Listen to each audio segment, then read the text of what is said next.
Thank you. Y'all were great. Appreciate it this morning. Hope you all had a great Thanksgiving. It was fun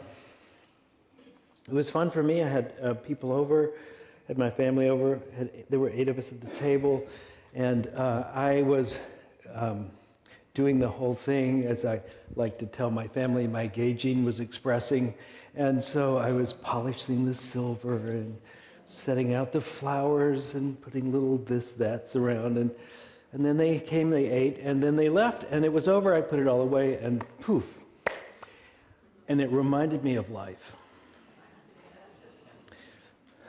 You do everything you can to kind of make it sparkle and shine, and then at some point, they're going to just put it away, and that's going to be it. It's going to be like, and what was left from the Thanksgiving, or what was left from your life, is the big question. And we don't always bring up that here in this church. You know, what's the afterlife like? It seems like the present life is busy enough to take up most of the conversation, but Thanksgiving just compels me to say something about it today. So let's talk about a couple of ways it's been described, one Eastern, one Western. In the Eastern tradition, it might best be described as there are reincarnations, and these reincarnations we get deeper and deeper, or better and better, or something like that. And over time, over lifetimes, many lifetimes, you become clearer and clearer to the point where you reunite with the divine and you become one with God again. And this is the great ambition, the great direction of everyone's life. And Ram Dass was giving a talk, and he said, you know, in the first, depending on where you are in this long evolutionary trail that you will be leading to a full awakening of who you are, you may be at 12 o'clock where you're still in bliss and you haven't ever left, but then as you move down the right side of the clock, you begin to be engaged with the world, and engaged with the world in such a way that that's really all you're concerned about, and trying to make this life work. Your appetites are taken care of, your accomplishments, your needs, etc. That's all it's about. And suffering is suffering, and winning is winning. It's very simple. And then you come to the bottom of the clock, to 6 o'clock, and you start to turn and go back toward the divine. And in that time period, it becomes clear and clear that everything is working together for your development to where you finally return back to it. Suffering is a blessing because it clarifies where you're not yet in alignment with the divine. And that's all working really well for you. As you get closer and closer, you get to the point where you can't really begin to see any problems, and you move back to the one, and you're back. That's the Eastern point of view. Excuse me. The Buddha said, it takes a long time. You can consider the amount of lifetimes it takes if you contemplate a mountain that is a 6-mile cube, and a bird flies over it every so often and drags a scarf, and that ultimately wears down this mountain. That's a long time, right? So that's funny. That's the East. Here in the West, we go, you have this lifetime, and then you go to heaven and hell forever. And that's a long time too, you know, but you only have a little time to get it together. And so what happens to you next in the next life is predicated on what you did in this life. Not too dissimilar in that sense from the Eastern tradition, but this idea that you have 30 years, maybe 50, maybe even 100, maybe you have only 10 years, maybe you were born and then you die. But somehow in that time period, you had to get it together so that you could live forever in happiness and bliss with harps and golden streets, or just the opposite, in a place that never cools off. That's the binary aspect of the afterlife there, but you only have one life to do it in. There is a sense of urgency in the West.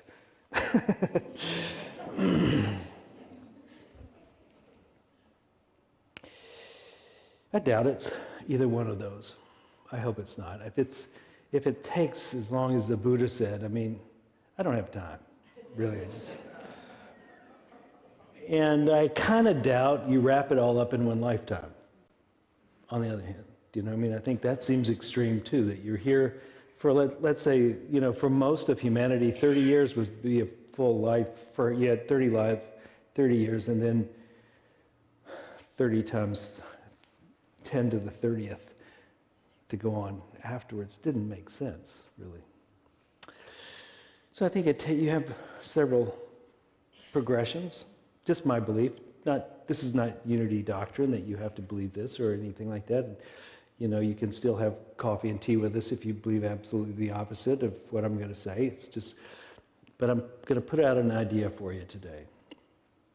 That essentially there is another way of doing this, a way that ultimately the Eastern tradition would agree with, is that essentially that you have never really left the divine.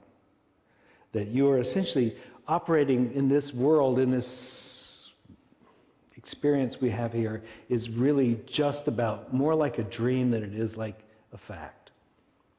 Like it feels like a fact, I can tell you that.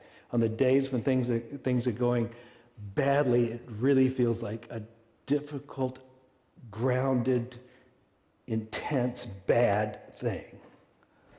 Right? And some days when you're in a lighter place, maybe it feels a little less dense and lighter or something like that. Maybe when things are going really well, you could say, yeah, it feels like a dream. I'm living the dream. But we do, in general, believe this is the reality. This is real here. And that somehow we do not have the experience of being one with the divine, and we do not have existence, consciousness, bliss, I forgot how you say it in Hindi. But anyway, we don't have that. We're stuck. We're stuck at this level of existence. And I would like to offer a way out. Because I don't think it has to take multiple millions of lifetimes. And I don't think you get one shot. But you do have to evolve. And this evolving, I think, could go quickly if you could take this in at depth. That essentially you and God are one, right? That whatever caused this world to happen still permeates it. That essentially all this is still inside the being of God. Inside the being of God, kind of like a thought is inside the mind. And you are like a thought inside the mind of God, and as such you have never left, and you're an emanation of that, and being an emanation of that, you are the same as that. It is coexistent as you. It's back to the whole ocean and the wave thing. It's that sort of thing.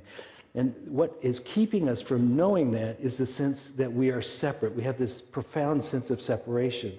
And we were enculturated into that, and it's not like it's our fault, but we had this sense that we're separate, and we practice being separate every day because we practice this thought that I must do something, that I am the source of my experience, I am the creator of my experience, and I'm sure you've heard me say that, but here we go. Here's another thought, another way of picturing this, is that you are not. That you are not actually doing all that much, but you're claiming it. You're claiming to be separate. You're claiming to be the source of your experience. You're the one. And so what happens out of that, I can tell you, what happens out of that is you have fear that you're not doing it or you should be doing more. You have guilt that you haven't done what you should have done. You have anger with other people that they haven't done like your will tells them they should do, right? You have regret. You have a feeling of failure. All these things that come from this sense of I am the doer. I'm the one doing. But the biggest one that comes out of that is this sense of separation from the divine or from everything else that is around you. You're the one in the room that's got to do it. You're the source of this whole thing, and the whole world has to bend to your will. And if it doesn't bend to your will, then it's just no fun. It's not working. And everything happening isn't going your way, and you are indeed in the clock. You're still very much, when you hold that attitude, you're still very much either on your way down to 6 o'clock from separating from God, or you're still down at the bottom. But if you think you're doing it all, you're making your whole life, you're still in that deeply impressed idea that you are separate. And you're continuing the sense of separation by this I thought, I am doing this. And so we suffer. We suffer because we don't get it right. We're mad with other people. They don't do it like we want them to.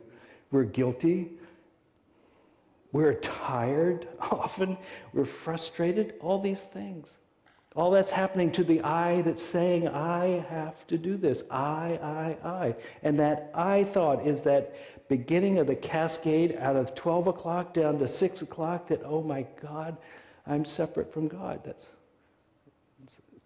We're just, as we believe that I must do it. And when you are the doer, there's a doer here that's doing it, that's reinforcing the I thought and giving not much room to the experience of oneness with all that is.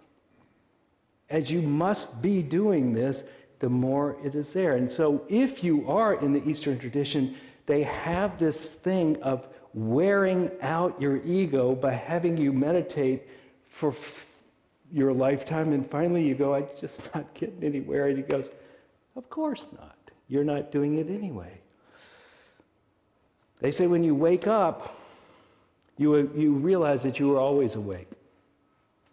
There was no getting to awakening. You were always awake. You just wake up to the fact that you're always awake, that you were awake. That's the paradox of this. That the trying is also the problem. Because, you can see, we want to have that blissful experience that you get when you finally get what you want, right? You want to have that experience. You want to have the blissful experience, and so you think if you do more, then you will have it. And if you keep it going fast enough, you will never not have that blissful experience. But sooner or later, that feeling of not having what you need or want shows up, and you consider it a curse. Suffering. You're amplified in your not being part of. But that suffering can work in your favor. Because that suffering can say to you, I got to look for another way of doing this, or this is going to be a very long journey. I need a quicker way, a more urgent way of seeing the truth. And so the trick, religions have been pushing this for a long time, is to surrender. To say, not my will, but thy will be done. Not me. I'm not going to be in charge. I'm going to take a back seat on this one. And that is not completely getting there, but it gets you on the trail where you might realize that it's happening with or without you anyway. I had lunch with somebody yesterday. And she said, I haven't been suffering for the last 6 months. I went to see this teacher, and he laid it out really logically that I'm not doing it, and I haven't really suffered since. A little bit here and there, but basically I haven't suffered. And I was sitting across from her, and I was thinking, I don't have anything smart to say here, and I started to suffer.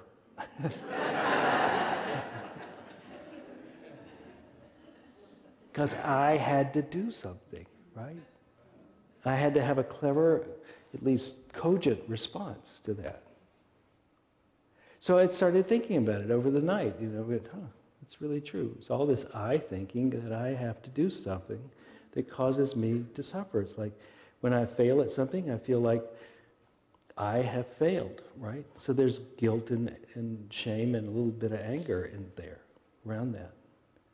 But if you drop that and realize that you're in a soup of conditioning that's causing you to be as far along as you are at this moment, And it will evolve, so you're not stuck there, but you are in a soup of conditioning, and you're born with a certain genetic structure that's going to leave you only being so smart, because think about it, human beings don't really have the lock on all intelligence, right? So we're only at some level that we are because we're genetically bound to this level, and we have only as this much experience, and so we're only getting what we're getting, right? And it will evolve and get better, but basically, you win some, you lose some, right? It feels like that. But if you think about the whole of it, this whole thing's working together in some amazing fashion that you can't be that big a deal in, really. Even if you just take it as a human, but if you take it as a transcendent being, the thing that's sitting here, this little finger, is saying, I don't know why I don't control the whole body. I don't know why it doesn't do what I want to, and I don't know why I can't write a sonnet. I don't know why I can't do it. Yet the whole of this is causing all of life to work in some way. And we can find a sense of harmony if we stop saying, well, I should be going over there, and just go with it. Be at one with everything. Let that be your experience. I am not the doer. It is happening. The flow state, they talk about this. People, athletes especially, seek this experience of the flow state. The flow where it feels like they're playing basketball, that the hoop is this big and they can't miss, and everything is coming their way. They know where to be on the floor. They know how to shoot the ball. It's all happening. Or playing tennis. They can't miss. The flow state, right? Y'all with me? Maybe you've had it even washing the dishes. You just realize that, hey, it's just all happening. You're not having a plot and plan. It's just unfolding. It's unfolding. You meet somebody, you have this connection with them, and you're in a conversation, and you didn't start out knowing the person, much less could have planned the conversation, but it happens, this flow state, right? Y'all with me? This flow state is essentially what I'm talking about when you stop being the doer. I got to make this conversation work. Got to be clever. They say something, I've got to be at least as smart as what they said. God, you ain't getting anywhere, I can tell you that. You'll be so busy thinking about this that you can't even be in that. You can't relax and let it happen. You can't shoot the basketball being worried that, am I doing this right? You have to shoot. You have to relax. You have to just do it. You have to accept that this is going fine according to its own process. And when you have lost, this is your grace. This is your grace because it is reinforming the organism to do something differently. But that is beautiful. Without it, you have no way to advance. We're just stuck doing the same. So suffering is good. That should cheer you up. Suffering is good. We're pulled by our suffering as much as we. How many of you started on the spiritual path? There might be somebody, but how many of you started on the spiritual path because everything was just perfect? And why do we stay on the spiritual path? Because this ain't just perfect, right? But if we were not compelled to believe that we were the only ones that could make our life work, that I must do this, and I cannot relax and let the divine, let the flow of the universe guide me. If we could relax a bit, I think this journey would be a little bit easier. I don't think we'd be any stupider either. I mean, how much time do we waste being angry or guilty? How much energy is wasted feeling separate and alone? How well is it working for you to be frustrated with your neighbor not doing what you thought they should do? Is that working? So maybe if we don't exist as a separate entity, we could just be happy in this experience of being a human being. And it may not be 10 billion lifetimes, and it may not be one, but in this time period, we would evolve as quickly as we possibly could because we had no resistance to the evolutionary process. And we had not compelled it to act according to our will because we had stopped being the doer of it. And this is counterintuitive, I know. But there is a whole course in miracles that says basically that. To wake up is to realize you were dreaming you were separate.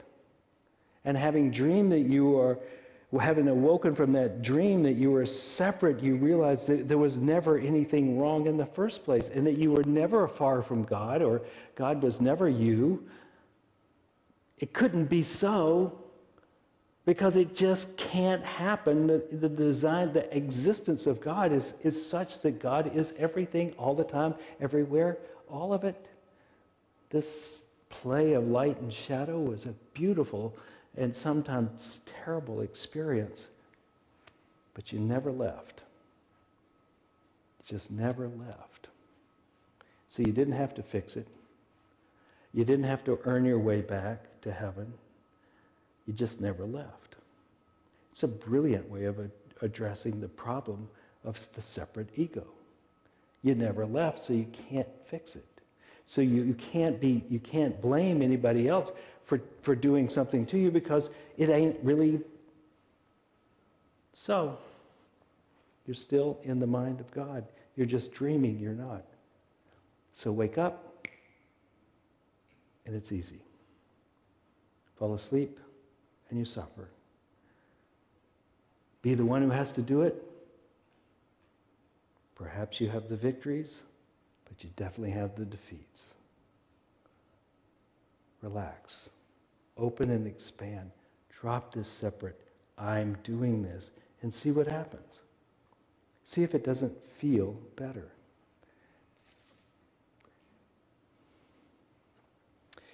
So, the phrase I was trying to come up with before is Sat Chit Ananda, existence, consciousness, bliss. Existence. Yes, you're here. You drop your ego, but you still exist. You're aware, but you're in bliss. Or you could go the opposite way. I have to get to bliss. Oy. I have to prove my existence. Oy. I need to improve my consciousness because I am running the world here. Oy. Not much flow in that, right? Take, for instance, I have two dogs. These two dogs can be some of the most fun things in the world, but they also, when they think they know what they should be doing more than I do, their life gets really crummy, right? They whine, they complain, they nag me, they get told no a lot. It just goes badly for them. It's true. But when they accept that I'm the master, everybody's happy. So if that happens to them, think about us. We think we're such the top dog, don't we? That we're the smartest thing that has ever happened. And you gotta think, that can't be the truth, really. There is, I still don't know how to make a star, to build DNA, to put planets in their orbit. I'm not good with that stuff. I should just let that which knows how to organize the universe organize me, right? Then I won't complain so much. I won't be frustrated. It's not working my way so much. I'll have more of that existence, consciousness, bliss. right?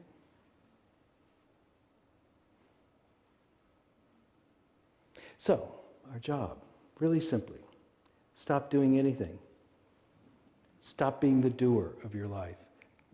You will still move, eat, hopefully have sex, all that stuff, all the experiences you want to have, hopefully all those things will happen to you. But you won't be the doer of it. You can watch it happening, you can feel it happening, but you don't have to be the one that does it. Let it flow through you. And see if it doesn't bring some sense of existence, consciousness, bliss. Why not do that? See what happens. Don't be somebody. Don't be all you can be all you can be. Be nobody. I've told this joke, but I'll tell it again. So there's a rabbi who comes up to the altar and he's beating his chest and he goes, "Oh God, I'm nobody. Please have mercy on me." And the leader of the synagogue comes in and he sees the rabbi beating his chest and he comes and kneels down right beside him. He goes, "God, I am nobody. Please have mercy on me." And the janitor comes in and kneels down and goes, "Oh God, I am nobody. Have mercy on me." And the rabbi turns to the head of the synagogue and goes, "Look who thinks he's nobody."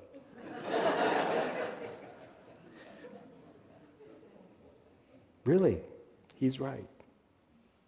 Just relax. Let this life unfold. Let it unfold.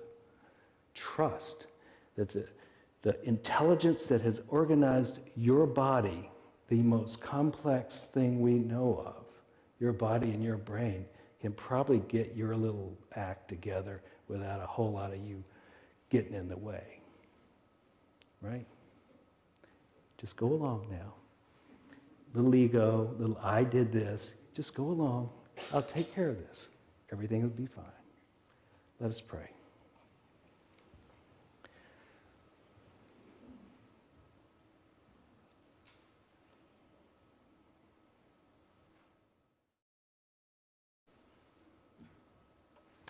So as we begin this deepening, I would like you to consider this, that every day, almost every day anyway, there comes a part in the day in which you decide to sleep.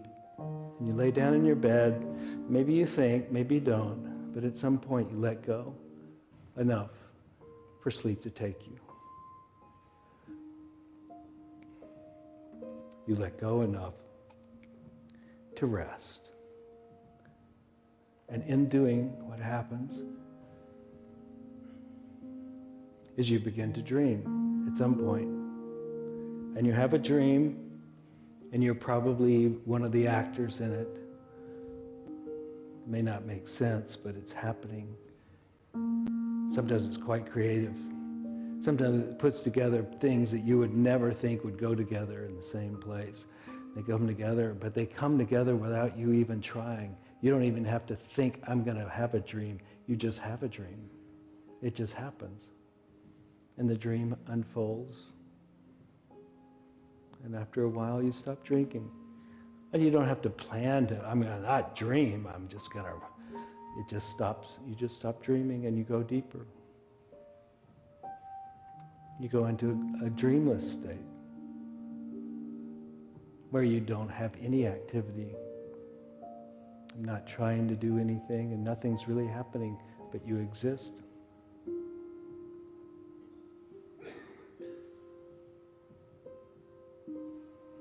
You've stopped trying altogether.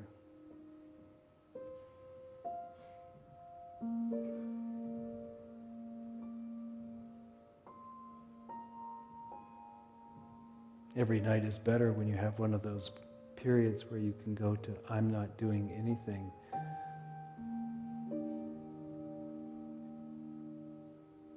And then you come up and the daylight arises, you decide to get up and you have your coffee or your tea and you begin to be somebody who has to do something, who has to make it happen. And things go well or they go badly. or they go well and they go badly.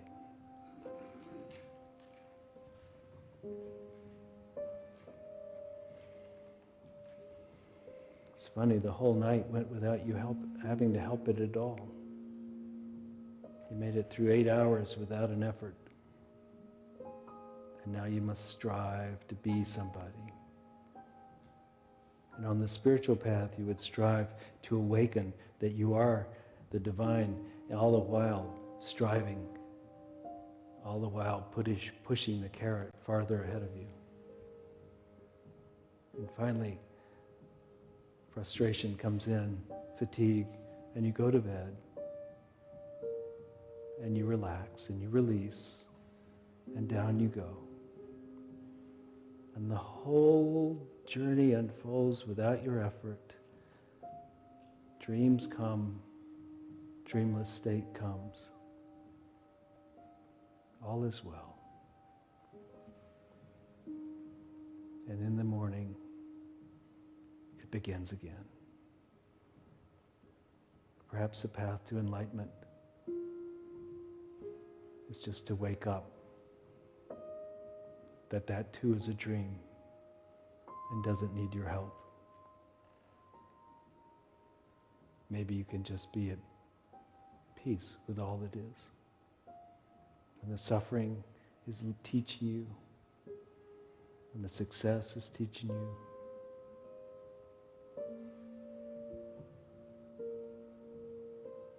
And you're unfolding beautifully, flawlessly, in tune with all that is. And your evolution is quick because you're not resisting it. Your evolution is perfect because you're not designing it. Your evolution is complete because you stopped being the one doing it. How beautiful.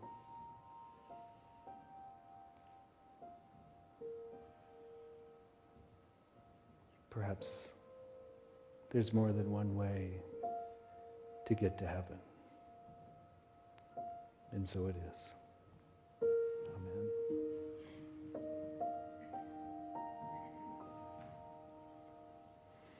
Amen. I'm glad you should be glad you're here at the second service, because this morning I was a little nervous the whole time I was saying this stuff. It's like, I don't know if it makes sense to tell people not to try so hard. Right? Don't try, just be. It's a trick for Americans. It's a trick for people. Most people in this community have gotten here because they were trying. And so to say, don't try, it's like, how am I going to take up the offering and get anything to happen here if I do that? But it turns out, I think, that when we follow our bliss, essentially, we do the right thing. I think we become more generous. I think we become better lovers. I think we become more open-hearted. I think we just build a community out of honest, simple, straightforward, loving people so much faster, quicker, easier. And all the resources that a community would need, because we are genetically designed to be in community, so of course we're going to be following that. We would give into it, and we would give into it with more gusto, because we're not afraid, and we're not struggling to prove ourselves, and we just go with it. And so I'm assuming that if we all really just went with our bliss, all our troubles, all the logistics of this building, staffing and food on the table and heat and light and all that stuff, it's going to happen. It's going to happen because the divine is moving through us as us. So I'm imagining at this moment the divine is saying to you, write a bigger check. No, I have the feeling that it's saying, do your part, live fully, fear not, I got this. I got this. So let's be living in that space as we give this, and we'll say these words. All right, let's say them together.